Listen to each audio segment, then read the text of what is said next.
From Oscar Steakhouse inside the Plaza Hotel and Casino in Las Vegas, you're on the corner of Main Street. Welcome to the only podcast produced by and recorded in a Las Vegas hotel casino. From gaming to dining to entertainment to sports to Vegas history, this is the place to be for the inside scoop, because this is the place to be downtown. Now, here's Plaza CEO Jonathan Jossel.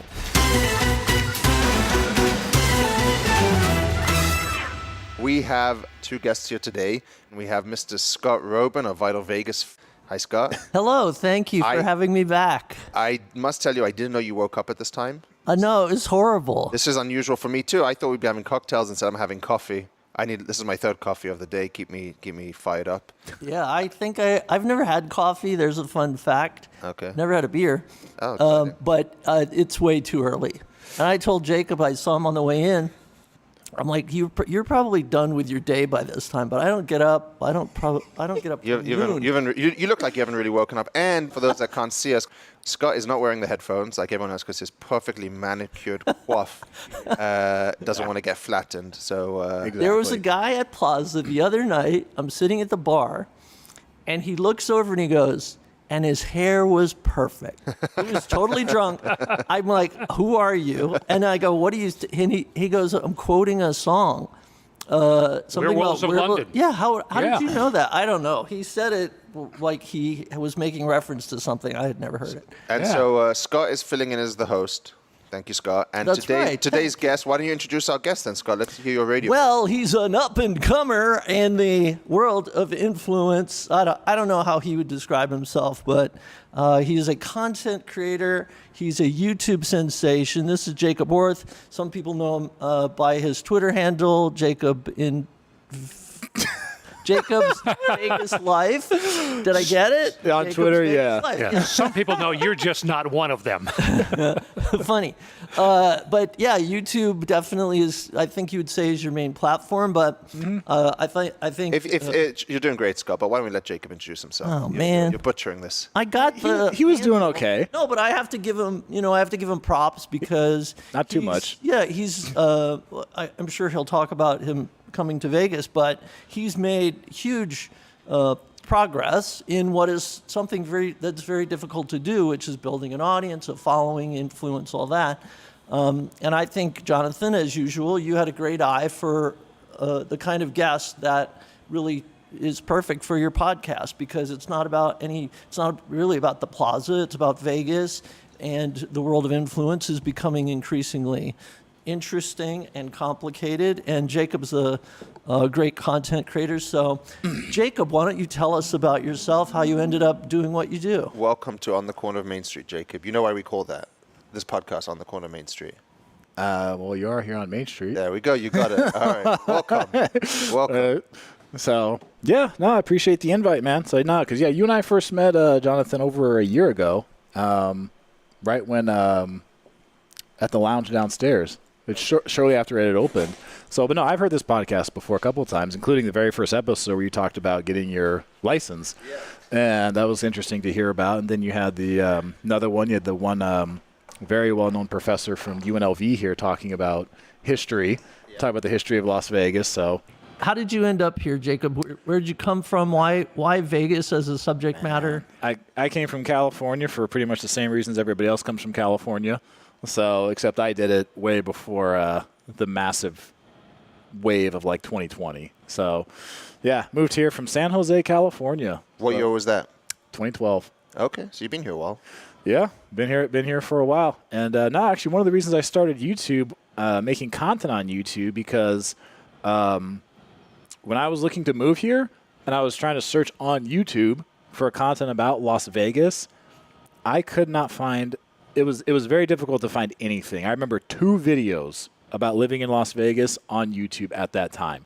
I found more videos about living in Hawaii than I could find about living in Las Vegas. So I was really shocked that there was not a single local who was making content about what it's like to live here, fun things to do for tourists, and anything like that. And I never thought of myself as a tech person, even though I moved here from Silicon Valley. I never thought of myself as a tech person.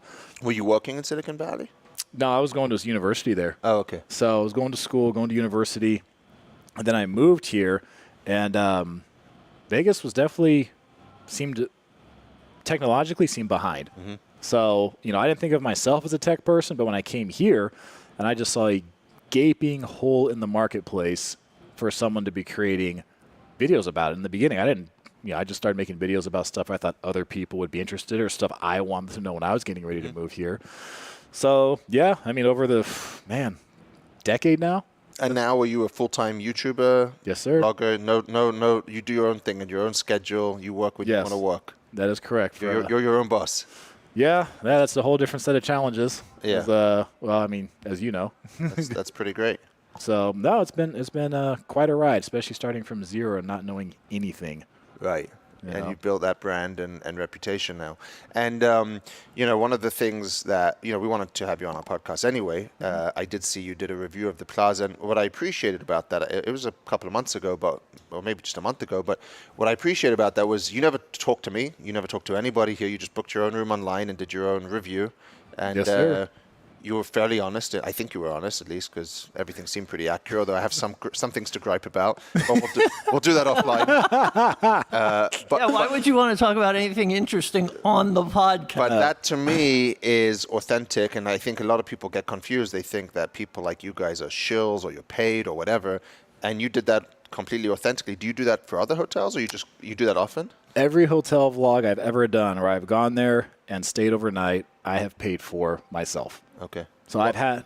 Yeah, I can vouch for the Plaza one. I had no idea you were here. I didn't even know you were doing the video, and then you did a 20-minute, full, in-depth, pretty detailed review. I try to be as thorough as I can and just cover as many things that I think as many people would be interested in or that they would want to know if they're going to come here, and spend their money. Because lots of people, they can only come to Vegas once a year, once every few years, or, they might only come here one time ever. Right. So if I can give the most thorough understanding and review I can, then, that's the goal, what I intend to do. Smaller properties, a little bit easier to cover more. Certain properties are just going to be too big. I can only cover so much. But, no, that's how I prefer to do it, is just book the room, show up, and do it the same way anybody else would. So even if there's somebody at a property that I might know, I don't tell them. Right. I just book it, show up, do the thing. And there's been a time or two where I've been on property somewhere and like a staff member who I've met before or seen before, I'll see them and I'll like duck out and just like try to get out of their vision so they don't know I'm there. But no, that's exactly how I prefer to do it. Well, it's authentic. It's better. It's right, because if a place knows I'm coming, then it's just not going to be the same. Right. It's harder to be anonymous now because I think the last time we were hanging out, you were interrupted often. People were introducing themselves. Like, I think because I'm pretty visible, but because I'm not really, my face is not in my videos for the most part. I do that because I understand how I look.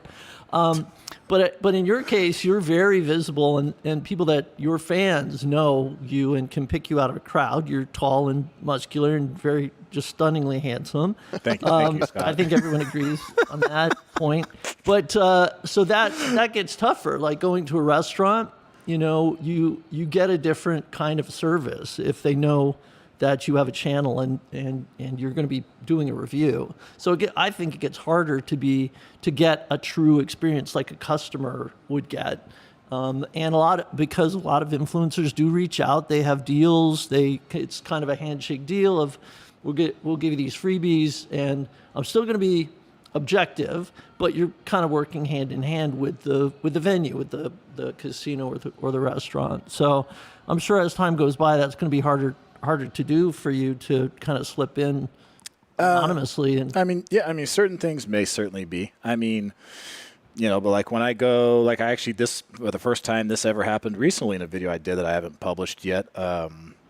Or it might be out by the time this podcast is published, where I was talking to a guy at a restaurant about, ordering the food. And after about 2 or 3 sentences, he did recognize me. So and I put that in the video. I said, yeah, the guy did recognize me, from that aspect. But as far as like, the room, when you got some of these hotels, they got 600 reservations and 1,000 rooms, 2,000 rooms. Yeah. Yeah. And one day, like I'm just, and they're just person after person, I'm just another name there. And people who watch, see my content, they think, oh, everybody in Vegas must know you. It's like, there's way more people who don't than people who do. So, no, I do it that way. It was a pretty honest review, I have to tell you. And I mean, so you stayed in one of our older rooms, but I just booked the cheapest one I could find. right. So we have the new rooms, which was something I was like, well, if I'd known, I could have put you in the new rooms. But hey, I want people to see the reality of it. There's the Right. old rooms, there's the new rooms, and when you book, you get that choice. But like you said, you book based on price. Right. So you got that particular room, but I think the reason that this came about because there was you put a video out the other day. But before we talk about your video, which Scott will lead us in the song, lead us in the dance. You two have both been making news headlines for different reasons of late. And Scott, you've been all over the news because you put up something about Resorts World and Wynn, and you were on the news, or at least seemed to me very relevant because of something to do with the boring tunnel. And some scoop that you were able to get out of that place. Let's talk about that. The local news here? It was just very... Someone did send me a message saying, "Oh, dude, I saw you on the news," but I didn't see myself in. I mean, I don't watch cable TV. When I say news, I just meant mainstream, popular discussion, very engaged, people very interested in what's two different concepts that both of you had. But your information was pretty huge in terms of... He's talking about the video of the... Oh, yeah. Of the what do you call it? The People tram? mover? The boring vehicle? tunnel. Yeah. No, that... Yeah, that was a big scoop. So in my world, scoop is everything. Like I don't do these in-depth interviews or reviews that you do on YouTube, but scoop definitely gets noticed, and that was one that was big because I had heard this rumor that because Las Vegas locally, our colleague, I guess you'd call him, had shared that there was this prototype in their offices, and then you actually shared the video, and I had heard that brains were exploding after locally just tweeted that it was there. Yeah. So that was a major, I call them security breaches, whatever. I assume it was attained legally, but that was huge. So can you talk about that, how that came about? I mean, at this point now, after doing this, I mean, you definitely know, because I mean, how many years you been on Twitter? I think it's 10 with Vital Vegas, 10 or 11 years. Yeah, so it's about the same as I've been doing YouTube. And I started my Twitter when I started YouTube. Obviously, YouTube got the bulk of the attention.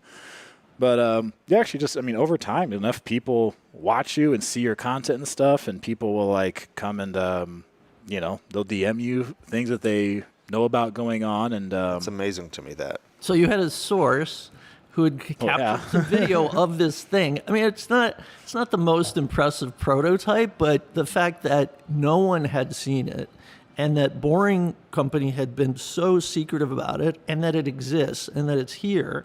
For people that don't know the backstory, Elon Musk originally tweeted that they were going to do this 12 or 16 person capacity vehicle for the tunnels in Vegas, and then he deleted the tweet.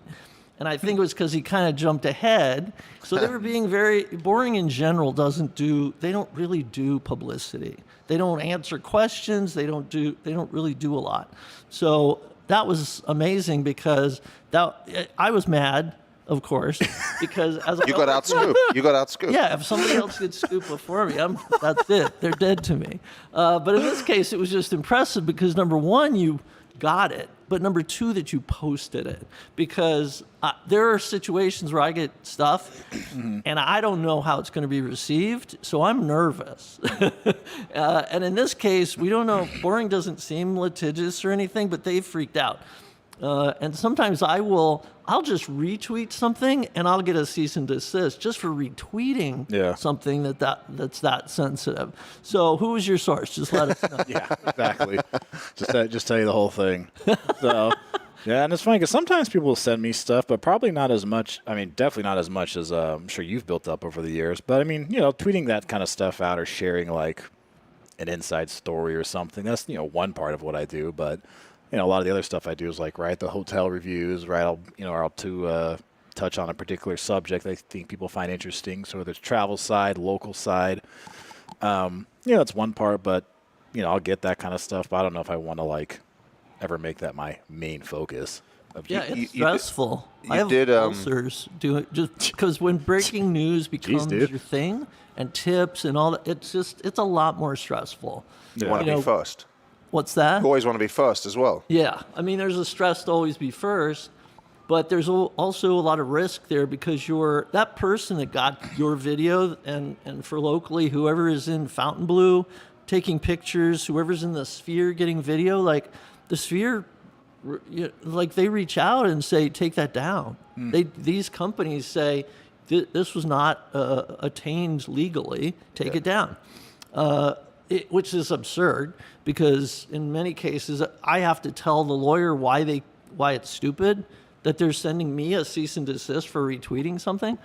I have a whole trash basket just devoted to cease and desist. All right. So what about you? What happened with this? Tell the people for 5 minutes or less what you did, because this interesting thing between the Wynn and Resorts world, what was interesting to me was it's a non-story, but for the fact that you made it a story, and then it became a real story. I think it would have been a non-story, except it involved one of the biggest video screens in the world. So I agree for the most part. So yeah, my podcast listeners are going to be pissed that I'm saying it on your podcast, telling the story first. But anyway, I mean, it was out there, but they would want to hear my whatever the nuanced. Give us the abbreviated version. Yeah. Save the gory details. What the hell? Okay, so this high roller goes to excess at Wynn. He makes an unreasonable request. He wants them. He had come over from the Encore Beach Club. I guess that's a thing. He goes over to excess. It's not open. He wants them to open it. He demands they open it. His name is Ben Ralph, which has been published, and nobody said it's not him, so I'm comfortable saying it. He says, I want this nightclub open. The club manager says, you can't open a club for one guy. We don't have security, DJs. We're not open yet. He goes, I'm out of here. They get into a verbal altercation. He goes, the high roller goes to Resorts World, buys a package. He spends $200,000, buys a package where you get to put messages on the building. So his first message was Ben's house. Like he's bragging that this is his place, and it just happens to be pointing right at Wynn and Encore. So it was kind of a slap to Wynn as well. Like, hey, you don't want my business. I'm taking it across the street. That was a little questionable, but the second message actually mentioned food stamps for Nico, and Nico is the name of the manager at Excess. So it blew up.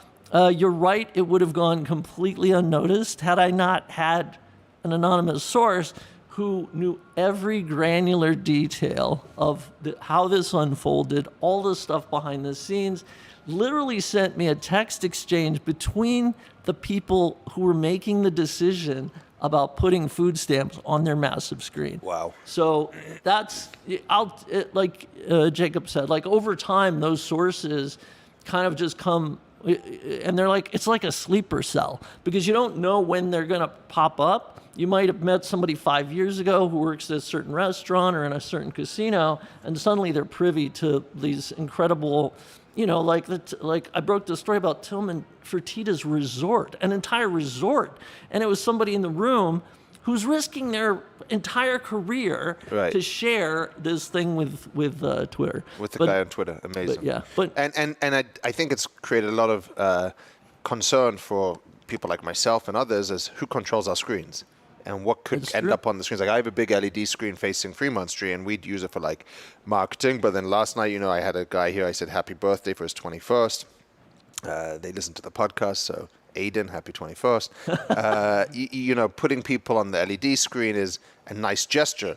But if somebody went haywire, or someone in my marketing department went haywire and started putting crazy things on the screen, how long would it take us to notice it? What are the safeguards in place? And who protects that? And that is something that I don't think people have thought through. And there's a hacker convention in town. Like they're actively trying to hack the Sphere. It's on Reddit. There's a whole discussion about, all these black hat hackers. Like they do it, and then they say, well, we do it to help you with your security system. So we try to hack in so the bad guys don't do it. But it's true.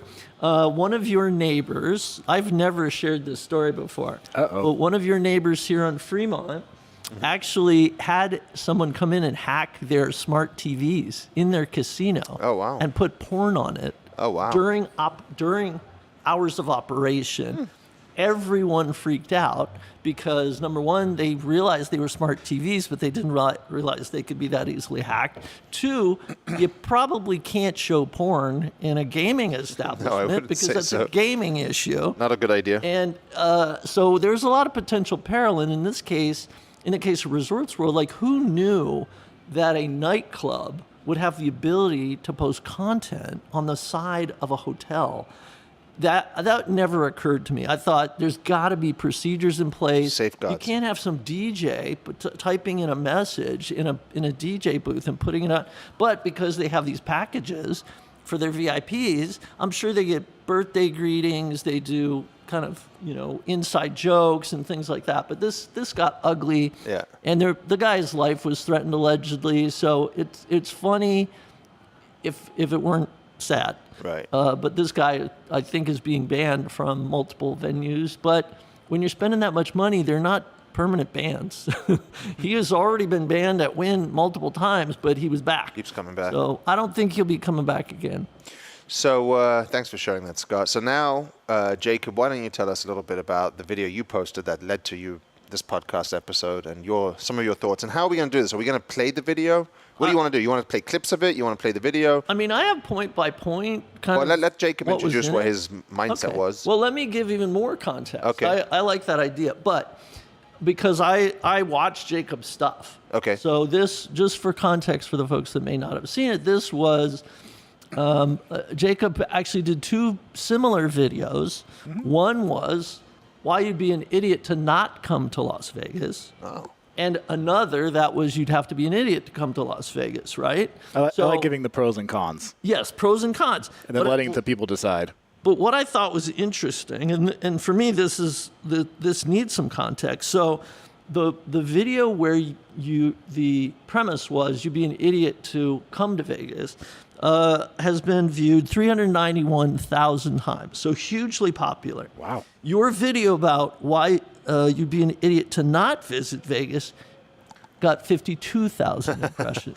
Right. So I think that sets the stage for the conversation, partially because of the content of the video that Jonathan noticed, and obviously hundreds of thousands of people saw. But I wanted to make sure you knew, Jonathan, because I don't know how much time you spend on Twitter. You have a life, and apparently you operate a casino hotel. On my in a spare time. But like he did both sides of the coin, which I thought was interesting. Mm-hmm. And what a surprise! The negatives outweighed the positives on social media. Because I'd love to talk about that, Jacob, beyond the content of this video.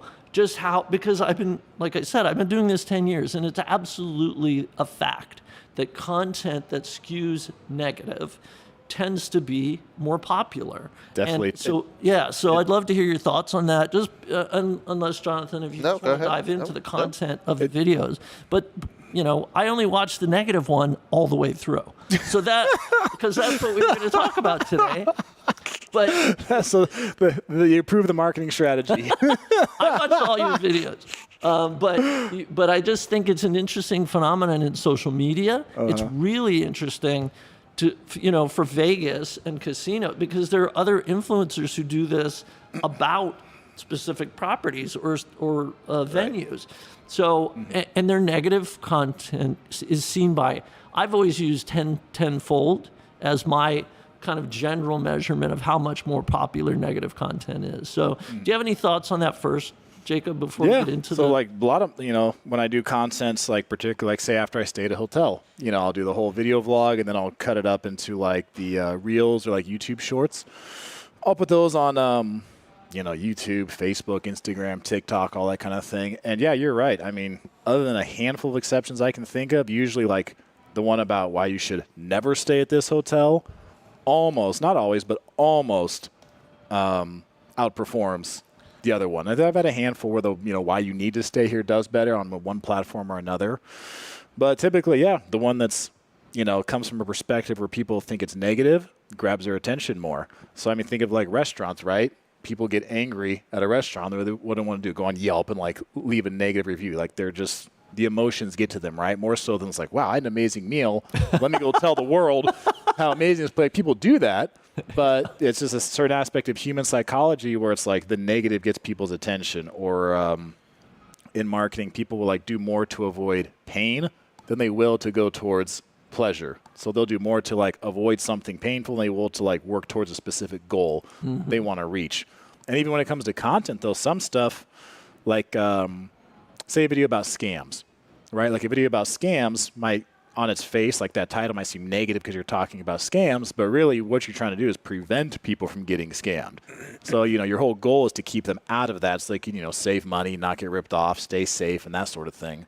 So, yeah, I mean, that's just a pretty strong aspect of human psychology. It pretty much explains why society is so messed up right now. Everyone's on social media ingesting negative news, basically, on a regular basis. Yeah. And they're following negativity and argumentative things versus beautiful, nice, positive stories. Because to the tune of, you said 10x, but it sounds like on your case it was 6x. 50,000 versus 300,000. Yeah, in that specific example. It's my average, and the reason I can speak to this is because I have done it a lot. I've done it for 10 years on my blog. It's how I kind of earned my chops was, hey, a new CNF charge.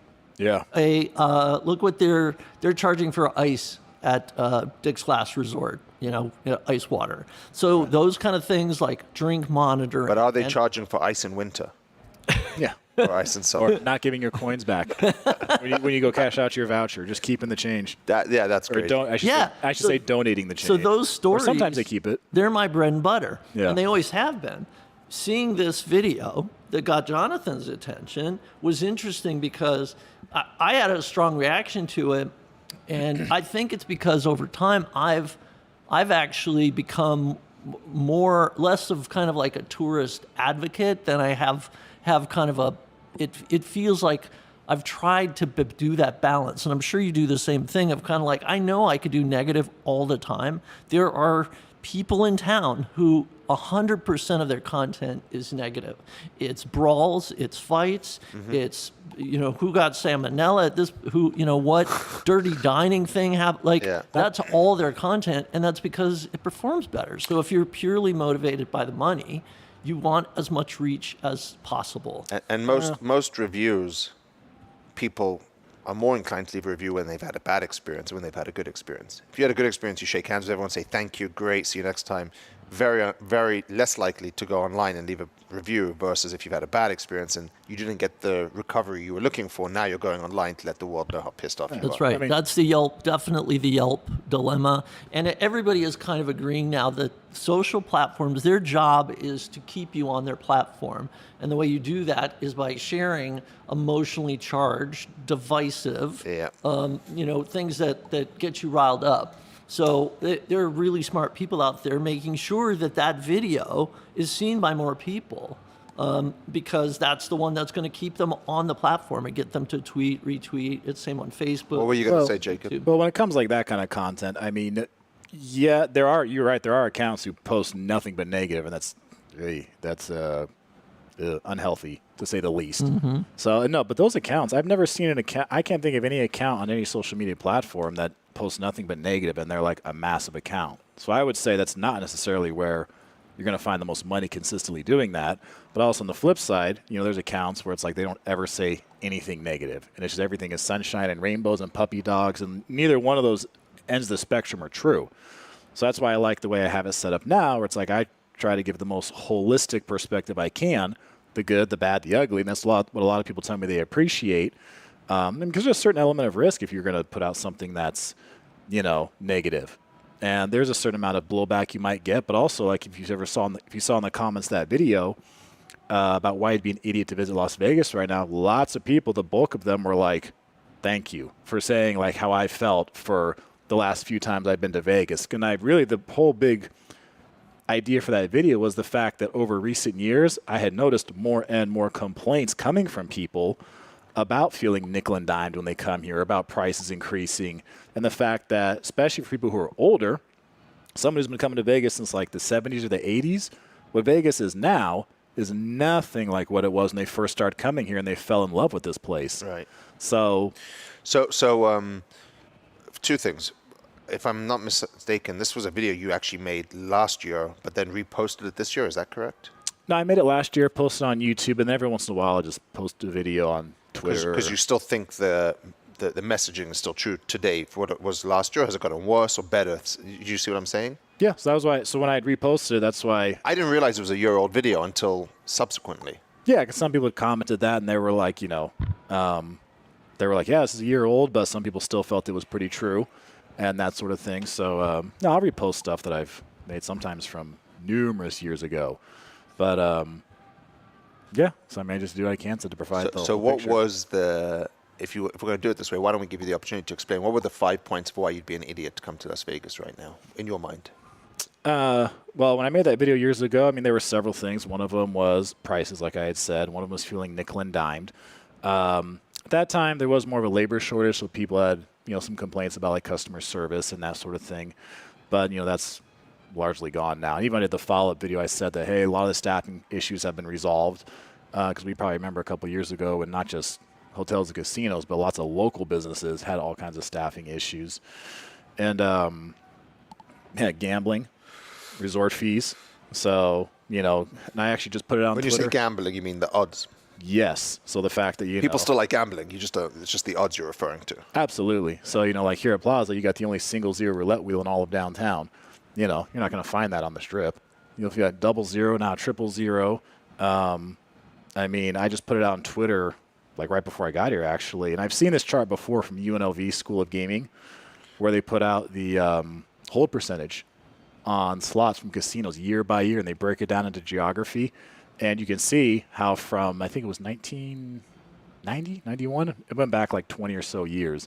And you can see how pretty consistently from 20 years ago to today, that has changed. The whole percentage has gone up. Yeah, it's in the favor of the casinos. And actually, fun fact, right now, so far in 2023, the highest is actually here in downtown. It's higher than the Strip so far this Hold year. percentages? Almost 10%. It said 9.93%.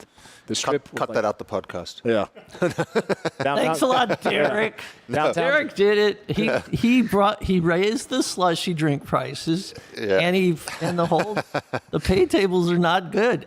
I win the most at Circa, and the pay tables are not great. You're talking purely talked video to him. poker, though. You're talking video poker. Yeah, video poker. But I'm sure all the nobody's going to get close to Resorts World on tightness of machines. Maybe the airport. But I was really surprised to see downtown, and this has been a true at least a year now, that the downtown slot revenue percentage-wise, the holds are higher than I think Boulder. It's downtown Strip or downtown Boulder and the Strip. And No, is this it's downtown Strip Boulder. Yeah. And is this hold percentage just purely on dollars played, or is it hold percentage increase over year, if that makes sense? Like, did we increase the hold downtown over last year, or is it total hold? It has total hold it has each year, so it has each specific year, and then at the end it shows like the average for the 20 plus years it's been. So for anyone that doesn't know what we're talking about here, but basically what you're saying is downtown held 10% on slot machines, which means for every $100 that went into a slot machine, the casinos kept 10% of that. So far in 2023 this year, and I think which is high. I mean, I know speaking for our numbers, but generally as an industry, we were typically between 7, 8, 9%. 10's very high. But that could be a moment in time that usually averages out over the course of a year or more. So maybe the slots downtown will be a little. Slots about to hit. Yeah, slots about to hit, guys, coming down. Yeah, it'll be a little looser in downtown in the second half of the year. But I think this aspect of the list that Jacob put out, and there were a lot of other kind of subcategories within each of these points. But I think it speaks to this perception problem that, I've been beating this drum so long, and I think this video kind of encapsulates it pretty well. It's not just the perception of Vegas, but it's also the kind of like the complaining that we see because we're in social is so much more vocal. And I think it gives kind of a distorted view of how disgruntled people are. And you may disagree with this because you've seen a lot. I see it every day. It's not dozens of complaints. It's thousands of them over the course of a week or a month. And so, and I articulated it in the form of kind of a fake ad for Las Vegas saying we want you to focus on value again. We're going to get rid of the crappy games. We're going to blah, blah, blah. None of those things has happened, of course. But that was good. Yeah, it was like a mandate or a whatever you call it of the hope would be, let's roll back some of the, let's roll back 6-5 blackjack and make it 3-2. Let's get rid of these fees. Let's get rid of paid parking. But I think we have a distorted perception of how upset people are because Jonathan's walking the floor of this casino, and I'll tell you how many people complain about the prices of things. It's none. They're on vacation. They're not mad at, and I'm not saying Plaza has these annoying fees, but nobody's saying, I'm mad at resort fees. I'm never coming back. And the LVCVA does a survey every year, and it's 94%. I loved my visit. They're not griping about prices. They're not all the things we hear people griping about. I think it's a much smaller percentage than we think it is. And I think you're in a vacuum. You guys are living in a bubble. Yeah, in an online bubble, which is where this most vocal crowd is. And so I agree with that. But there's really three ways you can dissect this, which is or think about this. And the most obvious is every single point you made in the video.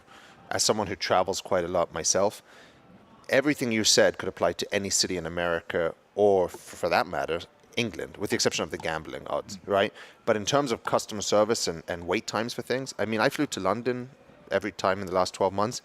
When you land, there are no baggage handlers to take your bags off the planes. You can sit on the runway you can sit waiting for the baggage. There was a period last year where people were waiting 4 or 5 hours for bags. Jeez. In England.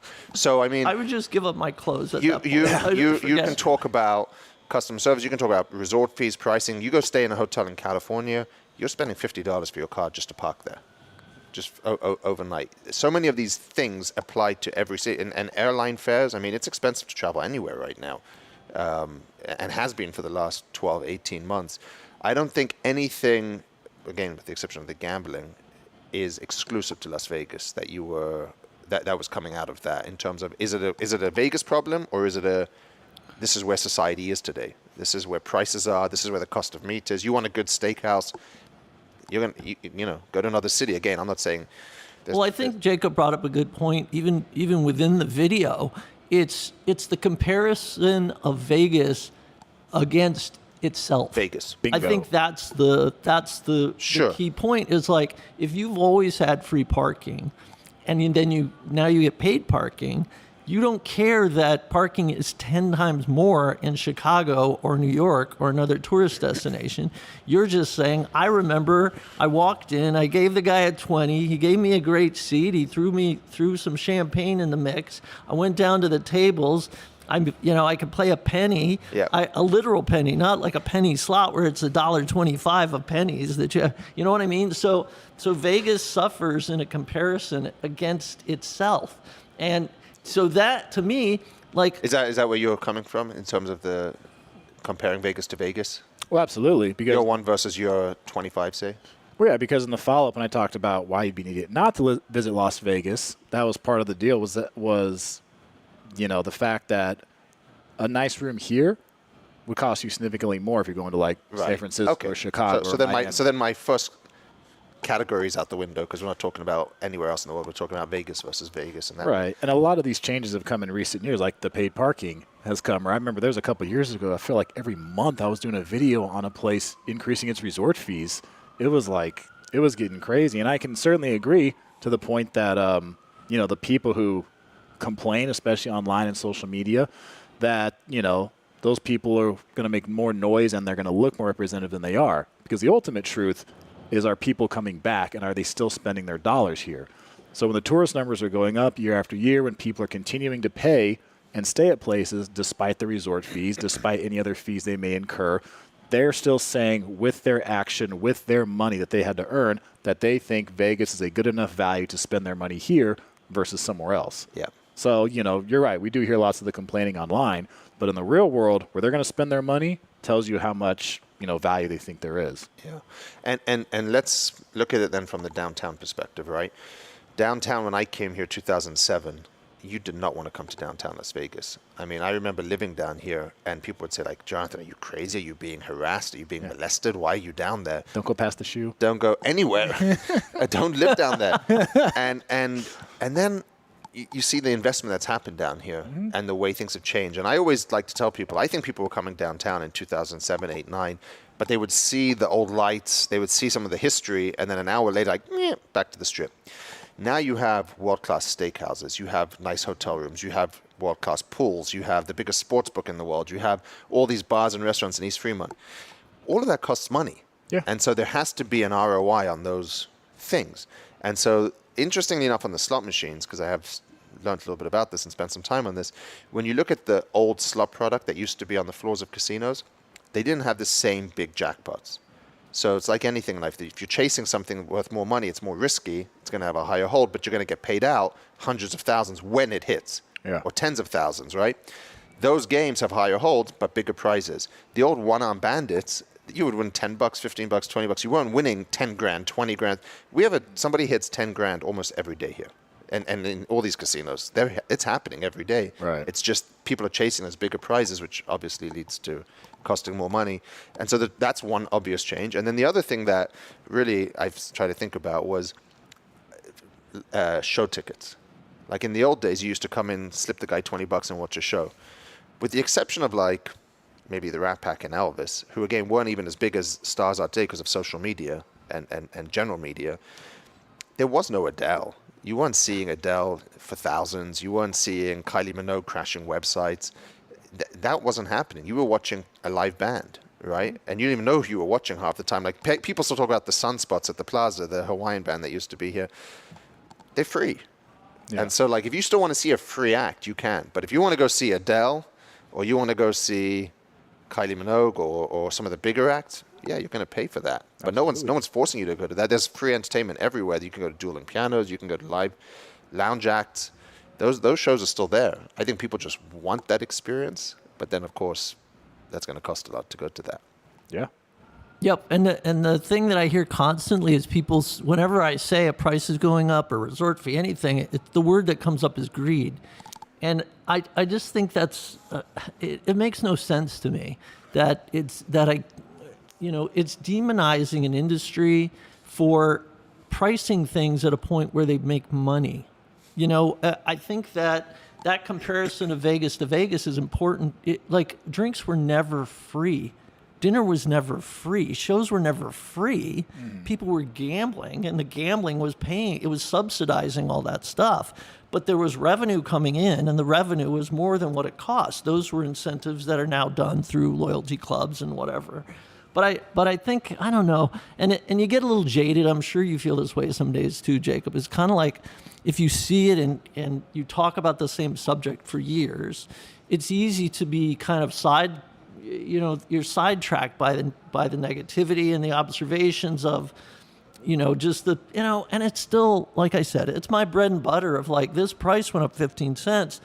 The tweet goes viral, but honestly, do I think that casinos are greedy? I don't think it's not like corporate greed. It's like you got to pay for stuff. If you want pretty new things, it's a business.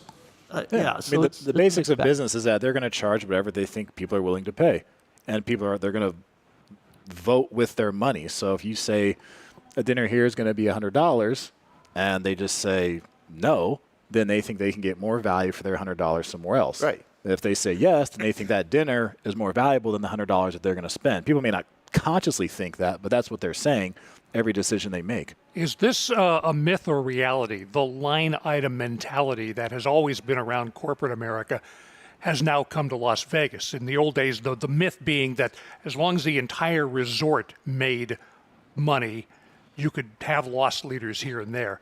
And that's disappeared. True or false? No, I think it's disappeared somewhat. There's still loss leaders, but for the most part, every resort now wants to have less loss leaders. And I think part of that's come from the fact that gaming has changed nationally. And you used to have gaming only in 2 states, and now you have gaming in 50 states, in everything but 2 states. And so, any general knowledge questions? You know those 2 states that you do not have gaming? Utah and Hawaii. Good man. And Jacob had that in his video talking about the fact that the legalization It's proliferated across the country. gaming. You're now no more than 3 hours. So loss leaders kind of went out the window, and obviously gaming is still very strong, but you can game anywhere in the country at this point. So I think a lot of the idea of having loss leaders is a myth that's gone out the window. But back to Jacob's point, so it's supply and demand. Yes. That's really what it all comes down to, supply and demand. Vegas is busier than it's ever been, and the resorts are doing as well as they've ever done. And people, I think the real question, then what comes down to your video, and this is what I wanted to discuss mostly amongst everything else, was what is the goal of the customer? Because if the goal of the customer or the guest is to win money, for example, it's not really, or if they're coming there every day just for the gambling, it's really not the experience that I think Vegas is setting out to do. Vegas is selling fun. Vegas is selling a good time. It's selling escapism in a world that frankly needs it, in a world that is a little run down. Social media is promoting negativity. In a world that needs fun and escapism, that's what I think these places want to be known for. And if you're coming there purely for, the gaming, and you want only the best odds. By the way, you can still get single zero roulette here pretty much everywhere down here, with the exception of one place is doing 3-2 blackjack. Mm-hmm. Pretty much everywhere down here is doing 10 times odds on craps. So downtown, at least on table games, you still get the same value you were getting once upon a time. And on the strip, you get single zero, but it's at a higher denomination. It's in high limit rooms. I think there is still value for gaming if you seek it out. But I get the 6-5 and the triple. The 000 blows my mind because you hear the guests say, "Oh, I got 3 zeros. I got a better chance of hitting." They don't. That's nobody has ever said that. But I use roulette as the perfect example of what you're talking about, because I will often walk by roulette tables, one with triple, one with double. And in the case of your casino, single or double, right? So the game with the better odds with a higher minimum will be empty. The other with a lower minimum and worse odds will be full.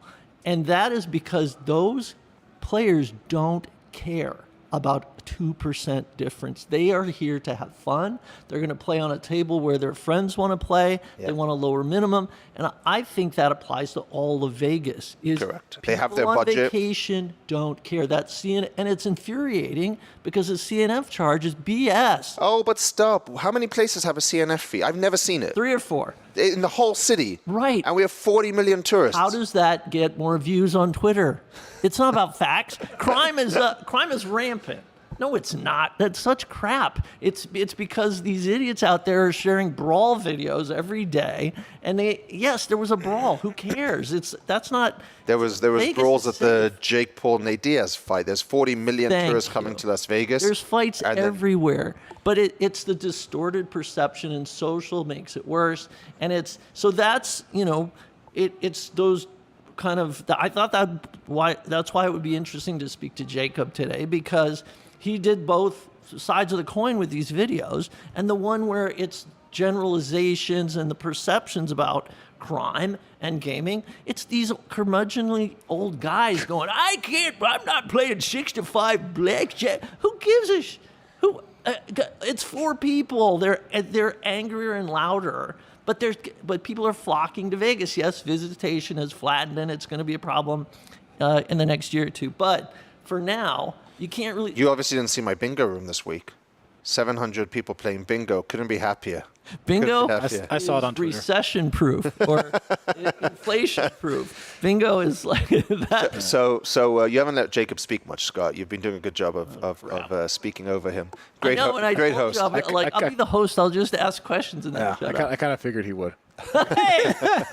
Well, 2 points actually I think that are interesting to make is, one, when you talk about corporate greed, that's actually a very good subject, because something a lot of people don't think about. And actually, I didn't even really think about this until I was in one of my accounting classes in college. And a professor had brought this up about when, either taxes are raised on businesses or certain costs increase for businesses. And, speaking, this wouldn't apply to Plaza, but it would certainly apply to MGM, to Caesars, to Venetian, to Wynn. All those that are people can actually buy stock in those companies. There's people who've got a portion of their retirement and their financial future invested in those companies. Yeah. So they want them to make money. They want them to do well financially because they have their own personal financial interest in those businesses succeeding. So, like you said, we're going to hear the people who are like angry and upset about, the resort fee going up $2 and that sort of thing. But, the majority of people also don't buy stock. So for the people that have invested in their own money in those businesses, they want to see them do well. So one point. And then the other point I actually brought up about here in downtown, anytime the marketplace changes, where businesses make changes, like here in Vegas, a lot of it, the changes they've made have been cultural or generational because, I'm a millennial. The millennials don't gamble as much as like the baby boomers did, right? The millennials, right, is always about the experience, beginning to post stuff on social media, look cool to your friends. So going to concerts, going to clubs, going to all sorts of stuff that you can post online. Yep. And that's how Vegas has trended. Vegas has also trended way more towards the business traveler because there's way more money in it. And they can write off all sorts of stuff when they come here for a business trip. But people looking for that value that you said they still have here in downtown or off-strip or other places, those people, if they want the value, they can find it in other places. So like a place like downtown, generally known for that better value. Yeah. And businesses here are going to try to find a niche or a market that they think, they can cater to. So like here, having single zero roulette, that's a great selling point. Yeah. Some place that decided to be a 21 and up only property because some people hate being around kids in Las Vegas, or some place, smoke free because there's a segment of the market who does not want to be around smoke. Yeah. So for places that are trying to compete with the huge corporations, they have an opportunity to capitalize on those niches within the travel industry. That's a great point. Yep. So in summary, should people come to Las Vegas? Are you an idiot if you come to Las Vegas, Jacob? I want to see Vegas do well. So, hey, and one place to do well, whether it's your own individual personal life or whether it's, a city that you have a vested interest in or a state, hey, sometimes, you have to localize things that could be better, you think could be better. And, it's not always, that's why with my content, I like to do the pros, the cons. Sometimes things are not so good. Sometimes things are going great, and not just live in one end or the other because neither one of those ends are, reality. And do you think there's any chance that any of those things that you brought up will improve over time? Resort fees aren't going away, although there's a government push at this point for that discussion. But resort fees also do, like, if you include free parking within that, or Wi-Fi is not included, but if you offer free Wi-Fi, in other cities or even just in Vegas, in other hotels, if parking or Wi-Fi is expensive, that is a big increase over the resort fee. But how do you not have charge parking at Venetian when you're about to open the Sphere? Right. You just can't do that. It's going to be a chaos. Exactly. And they're, like I said, they're kind of, market changes, right? New attractions come in, new competitors to try to capitalize on all the people who come here and spend money. So, yeah, some of those things force places to make changes and make adjustments. And, Wynn and Encore for the time being are still free, but, that could very well change too. But, one thing... I think they did change it, and then they changed back at one point. Yeah, they're looking at it again because of Venetian Palazzo. Mm-hmm. I think they'll have to charge.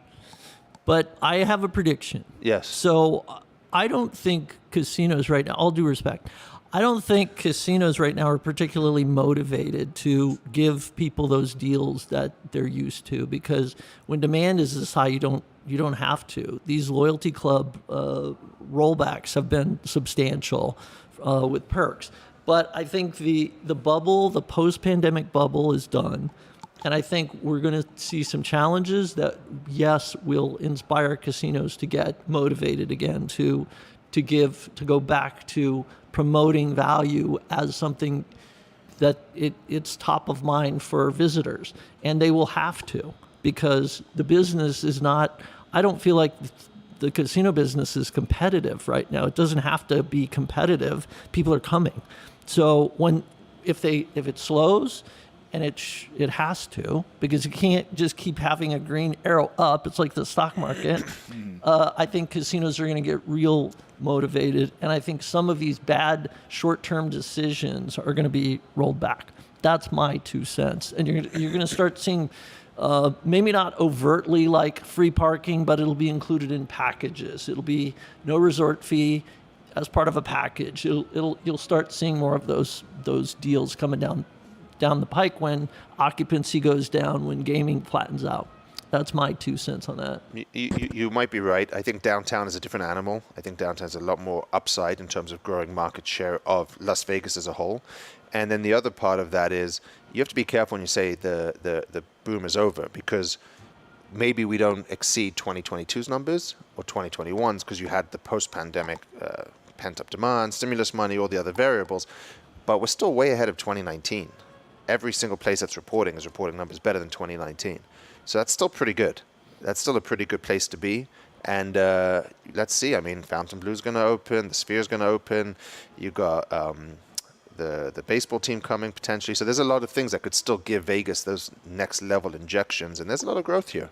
That's more supply with an unknown demand. No, demand is limitless for Vegas because people need fun in a world that isn't fun anymore. And we're selling fun. Nice. Thank you, Jacob. Thank you for joining us. Thank you, Scott, for being a part of it, as always. As always, happy to be here. I was just here having dinner last night, so I spent a lot of time at Oscars. Did you sleep up here? Did I what? Did you fall asleep up here and you just woke up here? That's why you're here early? That's funny. Thank you, Jacob. Anything you want to close with? No. How do people find you? Oh, and we should ask Elise a question like, how would you suggest somebody get a start in being a YouTube What advice would you give to someone getting powerhouse? started? Man, the biggest advice is start, learn, and adapt. So, because I've seen some people on social media who have been on it for years, and I look at their content from 4 years ago, 2 years ago, and they have not improved. Yeah. So, and it's going to be way harder than you think it's going to be. Way harder. Was that directed to Scott? It is harder. I mean, I'm at the end of my arc, and it was way harder. I did it as a hobby. I don't envy the people who try to make a living at it because the platforms change, the metrics change, the compensation changes. There's certain things you can't. You could be popular, really popular on Twitter and not be able to monetize it. Then there's people on TikTok who are killing it. They're making so much money, and most youths now want to be influencers, right? That's their life goal. So we're in an upside down world. I'm glad I'm at the end of my time. Tell the listeners how they can stay up to date with you, follow you, and then also if they want to watch this video, go to your Twitter and... Yeah, so I mean, on Twitter, it's Jacob's Vegas Life. But on the rest of all my socials, it's Jacob's Life in Vegas. Twitter wouldn't give me enough characters to put Jacob's Life in Vegas. But go see it on YouTube. That's where Jacob mostly does his stuff, and it's a range of content. It's reviews, it's opinions. It's he's very likable on screen. He is genuinely genuine, and I think it's a big selling point. And he doesn't have a lot of feuds like I have, because I've been doing this so long. I have all kinds of feuds, but I never hear anybody mad at you, and nobody accuses you of being a shill like they accuse me of being a shill for including Jonathan and the Plaza. It happened. It happened. That bread is delicious. Thank you, guys. Oh, thank you. Are you a fan of On the Corner of Main Street? You're listening, so we'll assume that's a yes. So share the love, rate, review, and tell a friend to subscribe. Also follow us on Twitter and Instagram @PlazaPod, on Facebook, Plaza Podcast, and feel free to write to the man himself @JonathanJossel. We'll see you next time, right here on the corner of Main Street.